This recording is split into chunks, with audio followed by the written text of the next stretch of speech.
오늘 말씀은 마태복음 9장 1절에서 8절 말씀으로 죄를 사하는 권능을 가진 예수님이라는 말씀의 제목으로 함께 말씀을 나눕니다.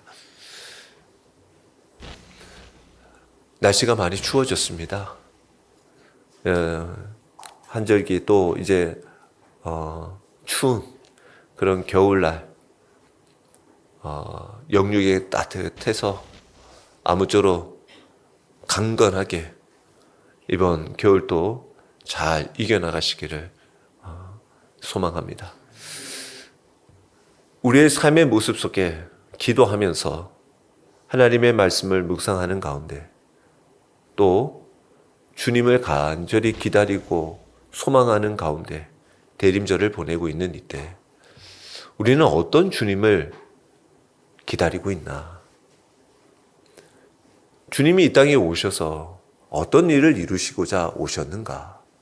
그 주님이 오신 목적이 무엇인가를 기도하는 가운데 묵상하지 않을 수 없었습니다. 그러면서 우리의 삶의 모습 속에서 정작 주님이 오셨음에 또 주님을 만남에 있어서 전혀 주님과 상관없이 살아가는 우리들의 모습을 자주 발견하고는 합니다. 여러 가지 문제들을 만나죠. 실패들을 만납니다.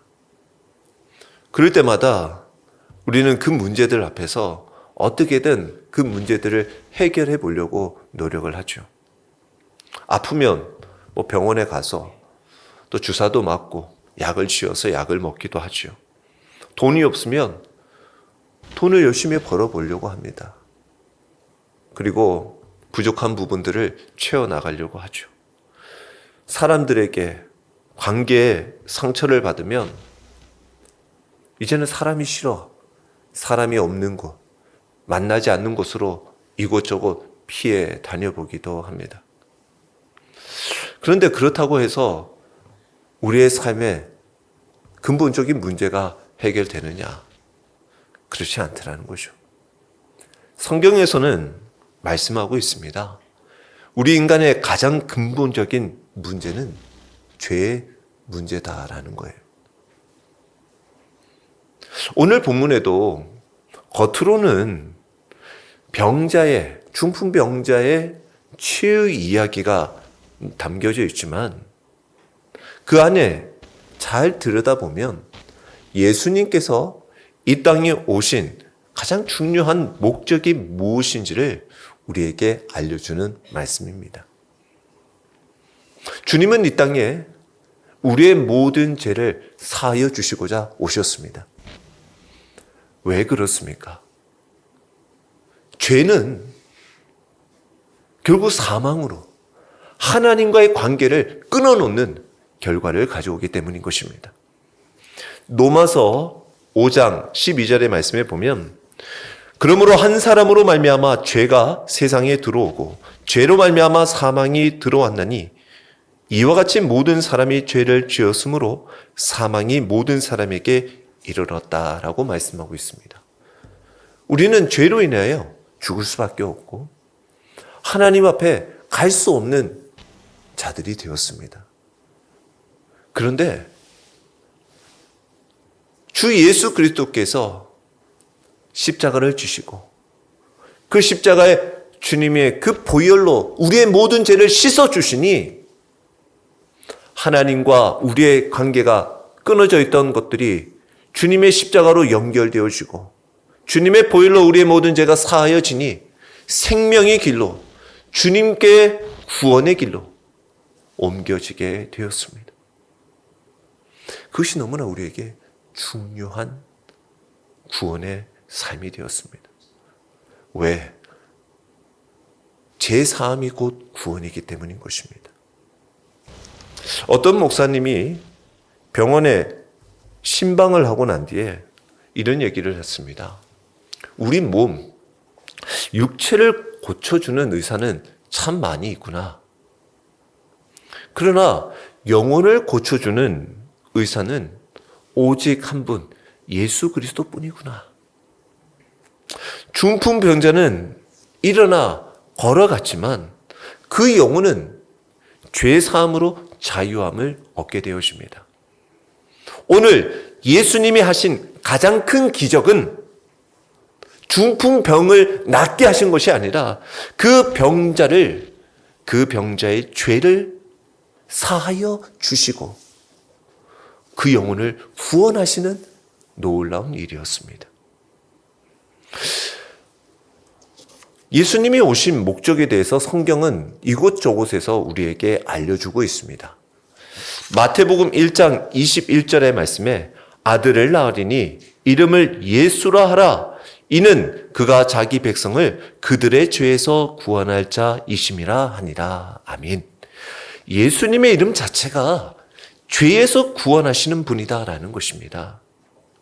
마가복음 2장 17절 예수께서 들으시고 그들에게 이르시되 건강한 자에게는 의사가 쓸데없고 병든 자에게라야 쓸데있느니라. 나는 의인을 부르러 온 것이 아니요 죄인을 부르러 왔노라 하시니라. 예수님은 죄인을 구원하기 위하여 이 땅에 오셨습니다. 누가복음 19장 10절 인자가 온 것은 잃어버린 자를 찾아 구원하려 함이니라 라고 말씀하셨습니다. 예수님이 이 땅에 오신 사역은 잃어버린 영혼을 찾고 살리는 구원의 사역이셨습니다. 요한복음 1장 29절에 이튿날 요한이 예수께서 자기에게 나오심을 보고 이르되 보라 세상 죄를 지고 가는 하나님의 어린 양이로다 라고 말씀하셨어요. 예수님은 세상 죄를 대신 지고 오신 어린 양이 되셨습니다. 우리의 모든 죄를 짊어지신 대속의 삶을 사셨어요. 그와 같은 주님을 우리가 기억하고 그 주님을 꼭 오늘도 의지하고 그 우리의 모든 죄를 사하여 주신 주님을 붙들며 살아가시기를 축원합니다. 여러분들이 오늘 이 자리 예배의 자리로 온 것은 주님의 그 죄 사함이 있기 때문에 올 수 있는 거예요. 여러분들이 오늘도 주님 앞에 나와서 여러분들의 입술로 주님 앞에 주의 이름으로 기도하고 회개할 수 있는 것은 주님이 우리의 죄를 사하여 주셨기 때문에 그 믿음으로 고백하고 나올 수 있는 거예요. 여러분들이 주님이 우리의 죄를 사하여 주시지 않으면 여러분들이 어떻게 이곳에서 하나님을 경배할 수 있습니까? 여러분들이 어떻게 하나님의 자녀 구원받은 백성으로 살아갈 수 있습니까? 여러분들이 세상에 어떠한 것을 다 가진들 죄 사함을 받지 못하면 무슨 소용이 있습니까? 여러분들이 이 세상에서 고통 가운데 있을지라도 죄 사함만 받으면 여러분들은 어떠한 것과도 부러울 것이 없는 것입니다. 오늘 예수님께서는 가버나움에 오셨습니다. 갈릴리 그 활동하시는 중에 가버나움이 오늘 여기서도 본 동네라고 얘기할 정도로 자기 동네라고 얘기할 정도로 많은 활동을 하신 곳이었습니다. 제자들이 고향이기도 한 가버나움. 뭐 멀지 않습니다. 예수님이 나사렛 활동하시고 고향 그리고 뭐 가나에서 혼인잔치 때 첫 표적을 행하시고 그 모든 곳이 근처에 있었던 곳입니다. 사람들이 예수님이 오셨다는 이야기를 듣고 중풍병자를 침상에 누인 채로 예수님께로 데리고 옵니다. 뭐 예수님이 오셨다라는 소식은 많은 사람들에게 예수님한테 어떻게 하면 그 긍휼함을 받아볼까, 치유함을 받아볼까, 문제를 해결해 볼까라고 많이 모여들었기에 보통 내 사람들은 예수님 앞에 갈 수가 없었어요.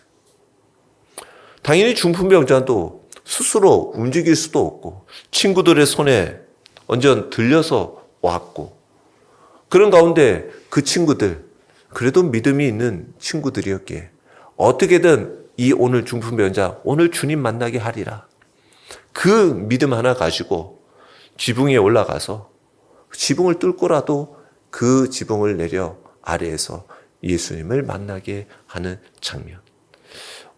오늘 여기서는 나와 있지 않지만 마가복음 2장, 누가복음 5장에는 동일한 말씀들이 주어져 있습니다. 예수님은 그들의 믿음을 보시고 오늘 중풍병자에게 작은 자야 안심하라. 내 죄 사함을 받았느니라 라고 말씀하셨어요. 이 말씀은 곧 기적의 출발점이 되어집니다. 오늘 말씀을 통해서 하나님의 귀한 뜻을 우리가 함께 나누면 좋겠습니다. 먼저 1절, 2절에 보니까 중풍병자의 친구들의 모습이 나오죠. 믿음의 모습이 나옵니다. 2절에 보니까 침상에 누운 중풍병자를 사람들이 데리고 오거늘 예수께서 그들의 믿음을 보시고 중풍병자에게 이르시되 작은 자야 안심하라 내 죄 사함을 받았느니라 라고 말씀하고 있습니다. 중풍병자 말 그대로 몸이 마비되어 있는 사람입니다. 혼자서는 활동할 수가 없는 사람이에요. 말도 잘 할 수 없어요. 그나마 눈이라도 금뻑되면 그나마 의사소통을 할 수 있을지 몰라도 혼자 예수님께로 갈 수 없는, 올 수 없는 사람입니다. 그러나 그의 친구들은 그를 데리고 갔습니다. 믿음이 있다.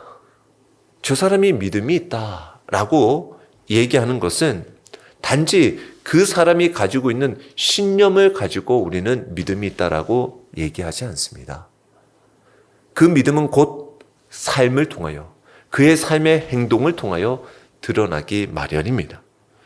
즉 그들이 믿음이 있음을 주님이 보았다라고 하는 것은 그 중풍병자를 오늘 주님을 만나게 하면 주님 만나면 역사가 일어난다.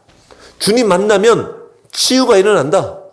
라는 믿음으로 그 친구인 중풍병자를 데리고 온 거예요. 그런 믿음이 있었다라는 거예요. 누군가를 주님께로 데려오는 것. 아직 주님 앞에 나오지 못한 그 사람을 위해 기도하는 것. 믿음으로 움직이는 것. 이것이 곧 성경에서는 참된 믿음이다라고 말하고 있습니다. 여러분들이 믿음이 있다. 내가 믿음이 있노라 라고 한다면 죽어가는 영혼들을 위하여 기도해야 합니다. 그 영혼을 구원하는 일에 힘써야 하는 거예요. 예수님은 환자의 믿음이 아니라 그 환자를 데리고 오는 사람들의 믿음을 보았다라는 거예요. 한 사람의 인생은 믿음의 공동체 속에서 변화될 수 있기도 합니다. 우리 가정도 그래요. 우리 교회도요. 우리 이웃들도 예수님께 데려오는 사람들이 되어야 한다라는 것입니다. 여러분들이요. 그냥 죽어가는 영혼들 그냥 내버려 두는 것이 아니라 저 사람 저 가만히 저 혼자 두면 안 되지. 저 가만히 두면 결코 예수님 앞에 그 걸음으로 올 사람이 아니지. 내가 데리고 가야지. 주님께로 내가 끌고 와야지. 그러한 삶이 필요하다는 거예요. 우리도 그래요. 우리도 예수님 앞에 나오지 못할 때가 있어요. 때로는 누군가도 지금 주님 앞에 나오는 것을 주저하는 사람이 있을 수도 있어요. 그럴 때는 믿음의 공동체가 필요합니다. 오늘 이 시대의 교회들은 영적으로 움직이지 못하는 영적 중풍병자와 같이 움직이지 못하고 있는 그들을 주님 앞에 데리고 올 수 있는 공동체가 되어야 하는 거예요. 우리 가족이 될 수도 있고 또는 믿음에 귀한 우리 잘 믿던 성도들의 모습일 수도 있고 또는 이 예배의 자리에 나오지 못하고 있는 자들이 될 것입니다. 지금도 누군가의 그 믿음이 다른 사람을 살릴 수 있는 것입니다. 여러분들의 믿음의 작은 그 행동이 그 영혼을 살릴 수 있다라는 것입니다. 오늘 우리는 누구를 주님께로 데려오고 있습니까? 누구를 위해 간절히 기도하고 있습니까? 그 영혼을 구원하기 위한 여러분들의 믿음은 있으십니까? 오늘 주님은 그 믿음을 보기를 원하셔요. 그 믿음을 보기를 원하셔요. 그 믿음으로 오늘 중풍병자를 치유하면 좋겠다라고, 고쳤으면 좋겠다라고 왔더니 주님은 그 중풍병자를 보고 먼저 하시는 말이 참으로 놀랍습니다. 오늘 2절에 이어 작은 자야 안심하라, 내 죄사함을 받았다라고 말씀하고 있어요. 상식적으로 지금 중풍병자를 데려와서 주님은 그들에게 들려지는 말이 뭐야 되겠습니까? 일어나 걸어라. 너 오늘 병 나았어. 내가 너 치유해 줄게. 라는 말을 듣기를 원했을 텐데 예수님은 가장 먼저 죄의 문제를 다루시더라는 거예요. 왜 그럴까요? 육체의 질병보다 영혼의 질병이 더 크기 때문입니다.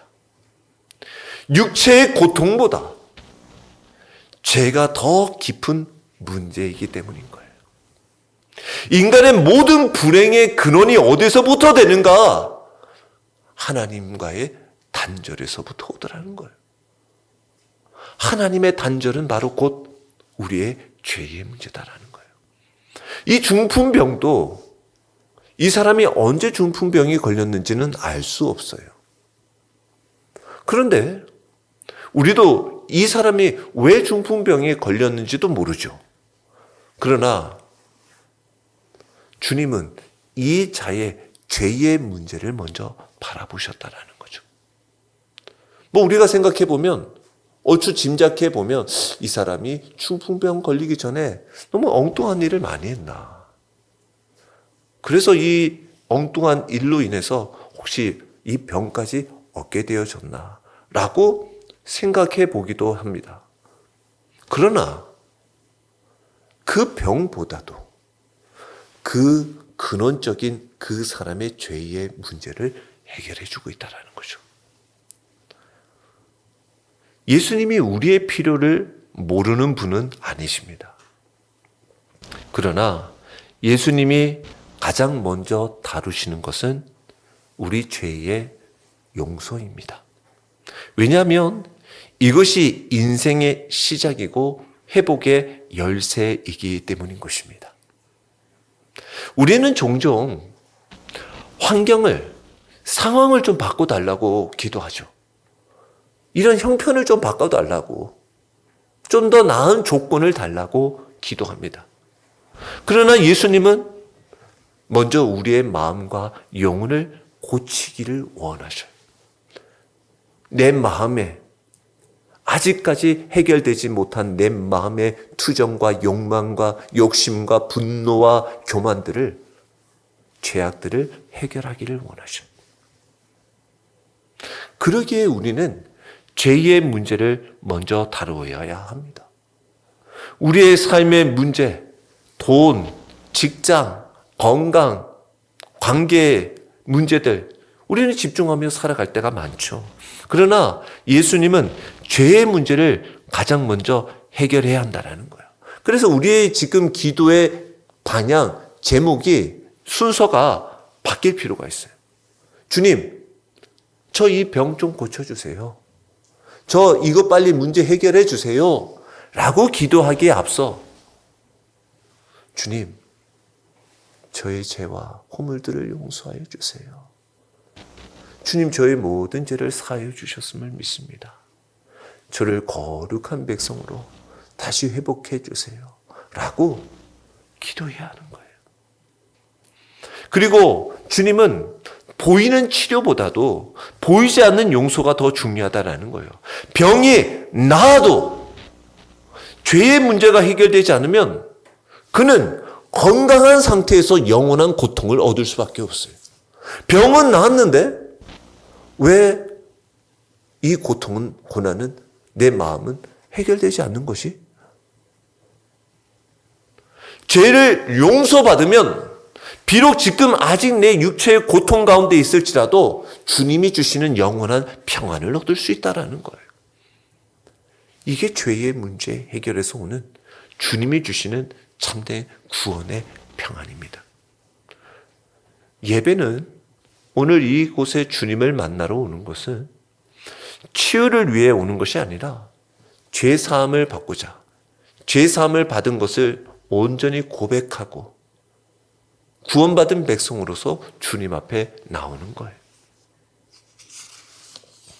오늘 이러한 믿음의 귀한 삶의 모습 속에 오늘 주 예수 그리스도의 죄사함을 오늘 또 온전히 우리가 붙들고 고백하고 감사하며 구원받은 백성의 거룩함을 잃어버리지 않고 살아가시기를 축원합니다. 자, 이러한 반응에 종교 당시 서기관 지도자였던 사람들은 그들 마음속에 이상하게 생각을 합니다. 오늘 3절의 말씀에 보니까 어떤 서기관들이 속으로 이르되 이 사람이 신성을 모독하도다라고 말하고 있어요. 속으로 얘기했다라는 거예요. 속으로. 말로 하지 않았어요. 말로 비방하지 않았어요. 속으로 생각했어요. 그러나 예수님은 그의 생각, 그의 마음을 다 아셨죠. 사람은 겉을 보지만 예수님은 마음을 보시더라는 거죠. 우리의 교만, 지금도 우리의 의심, 우리의 숨겨져 있는 죄악들, 우리의 표면적인 신앙 뒤에 숨겨져 있는 너의 솔직한 마음, 그 마음을 주님은 보신다는 거죠. 왜 예수 그리스도를 믿느냐? 왜 교회에 나와서 믿음 생활하고 있느냐? 네 속마음의 끝은 무엇이냐? 이걸 우리에게 묻고 계시고 보고 계신다는. 우리의 신앙도 마음에서 시작하는 거예요. 오늘 예배를 드리는 여러분들의 마음속 그 생각을 주님은 보고 계신다는 거죠. 오늘 여러분들도 이 예배의 자리가 순전하게 우리를 구원하신 주님을 바라보고 우리의 모든 죄를 사해 주신 주님의 은혜 감사하며 오직 하나님만을 경외하고 경배하는 믿음의 삶이 되기를 축원합니다. 그러면 되는 거예요. 그러면 되는 거예요. 그런 삶으로만 살아가면 무엇이 두렵겠습니까? 그 삶을 하나님은 결코 그 삶을 그냥 두지 않으셔요. 그렇게 몸부림치며 주님을 붙들고 살아가는 그 인생을 어찌 하나님이 물은다 하실 수 있겠습니까?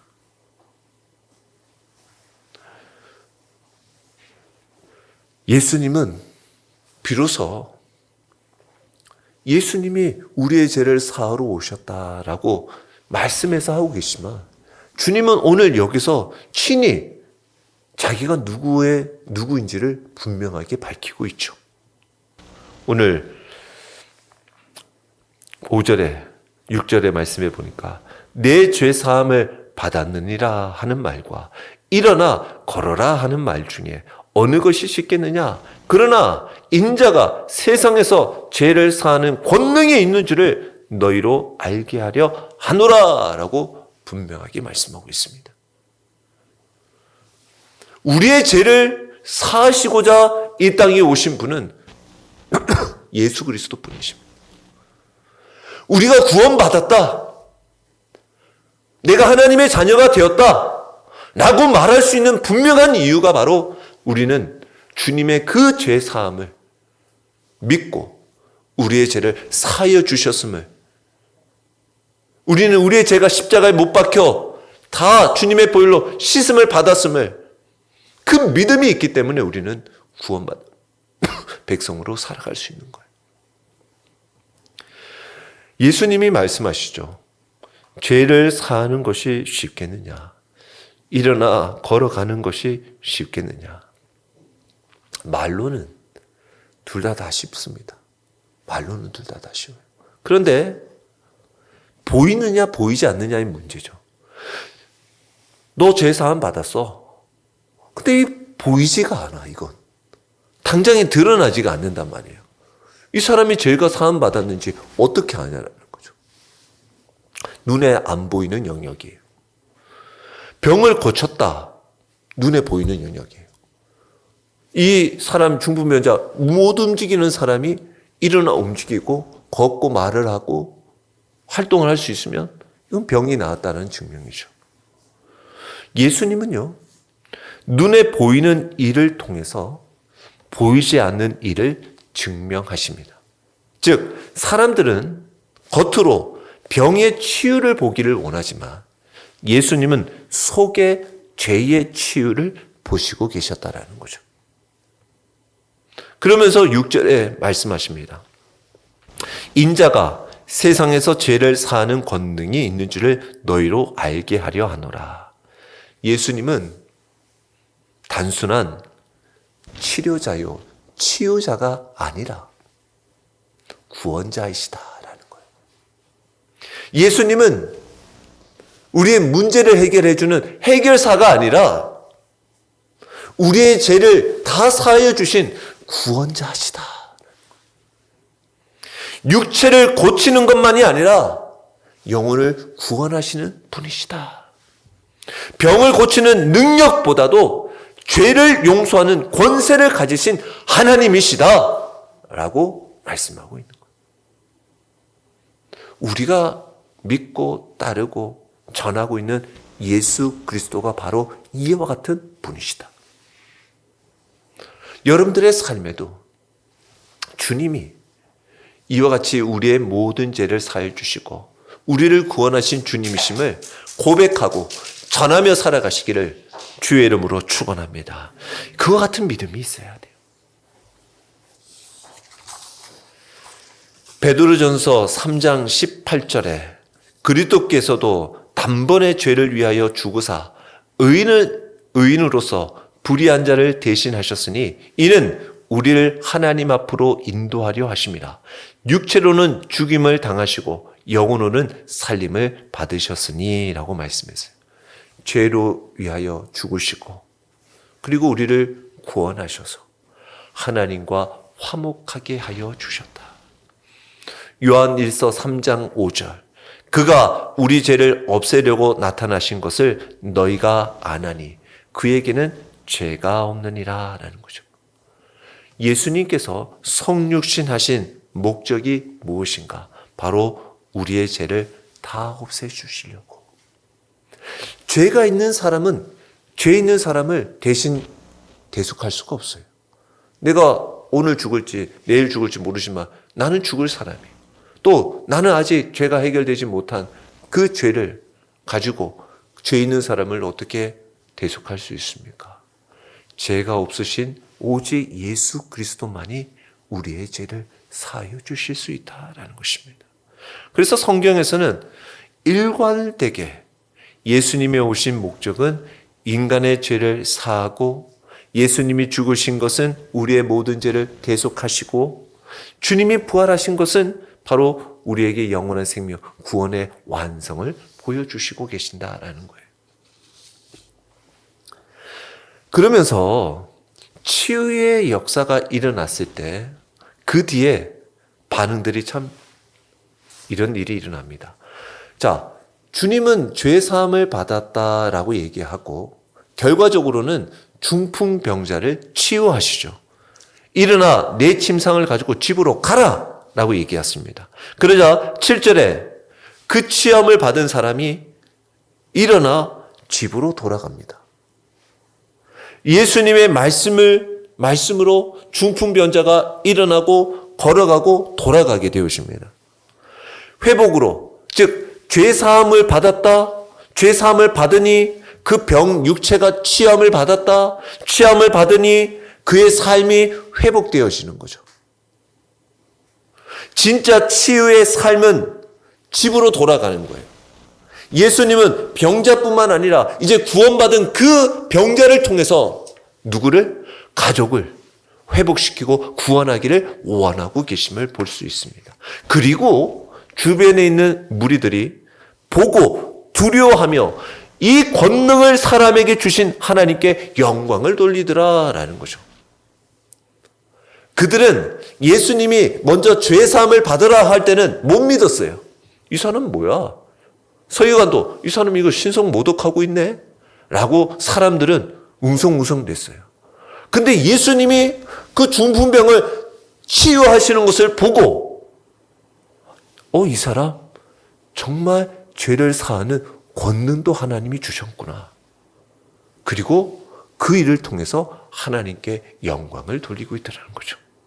즉 우리가 어떤 기적을 보았다, 놀라운 일을 경험했다, 그 목적은 우와 감탄하고 놀라는 것이 아니라 어떻게 하나님께 영광 돌리기 위하는 것. 우리의 삶에 어떤 일이 벌어졌다, 하나님의 놀라운 일들을 역사가 일어났다, 그것은 곧 하나님의 영광을 위한 일이 되어야 하는 것입니다. 그래서 예수님은 오늘도 병보다 죄를 먼저 보셨어요. 예수님의 눈은 그 사람들의 보는 문제를 보기보다 마음에 있는 문제, 죄의 문제들을 먼저 해결해 주시고자 하셨어요. 그리고 예수님은 죄를 사하는 권능을 가지신 하나님이심을 말씀하고 있어요. 예수님은 우리를 일으켜 삶의 자리로 보내주시는 분이십니다. 예수님은 지금도 여전히 우리의 죄를 사하여 주시는 분이십니다. 예수님은 과거에만 죄를 사하신 것이 아니고 오늘 이 자리에 성령을 통해서 우리를 깨끗하게 씻어 용서해 주시는 분이십니다. 복음은 용서를 받을 수 있다가 아니라 이미 용서하셨다.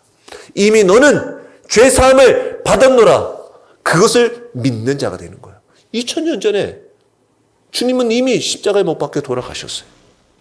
그런데 그것을 믿는 자, 그 우리의 죄가 십자가에 못 박혀 사하여 주셨음을 믿는 자, 그 믿는 자는 그 주님의 사하심을 얻게 되는 거예요. 한 심리치료사가 우울증 환자들을 상담하며 이런 결론을 내립니다. 이 사람들은 가장 큰 문제가 죄책감이더라. 이 문제는 상담으로 해결될 수 있는 것이 아니다라는 거예요. 그러면서 그는 이렇게 얘기하는 거예요. 이 사람들에게는 실제적으로 용서가 필요하다. 그들이 가지고 있는 그 죄책감을 해결해 줄 필요가 있다라는 거예요. 그러나 이건 사람 스스로 이 자신을 용서할 수는 없더라는 거죠. 오직 예수님만이 내 죄 사함을 받았다라고 말씀하실 수 있더라는 거예요. 그리고 이 말씀이 곧 우리의 영혼을 자유롭게 하고 회복을 일으키더라는 것입니다. 여러분들 한번 돌아가서 한 주 동안 지내보십시오. 여러분들이 자유와 평안과 기쁨과 구원의 확신을 속에 살아가는 여러분들이 무엇으로 인해 그것을 얻게 되었는지를, 여러분들의 죄가 주님으로 말미암아 사함을 받았다는 그 믿음으로 우리는 그렇게 살아갈 수 있게 되었습니다. 주님이 이 땅에 오신 그 주님의 크신 은혜, 주님이 우리의 모든 죄를 사하여 주셨음을 믿고 살아가는 것. 오늘 예배 가운데서도 예수님은 동일하게 우리에게 말씀하고 있어요. 작은 자야, 안심하라. 내 죄 사함을 받았느니라. 두려워하지 마십시오. 죄책감 속에 눌리지 마십시오. 과거에 얽매이지 마십시오. 예수님은 죄를 사하실 수 있는 권능을 가지신 하나님이십니다. 오늘도 예수님 앞에 나아가십시오. 그리고 죄 사함을 고백하며 우리의 죄를 사함케 하여 주신 것을 믿으시기 바랍니다. 그리고 믿음으로 잃어버린 영혼들을 주님께로 또한 데리고 오는 삶, 그리고 교회가 되기를 주의 이름으로 축원합니다.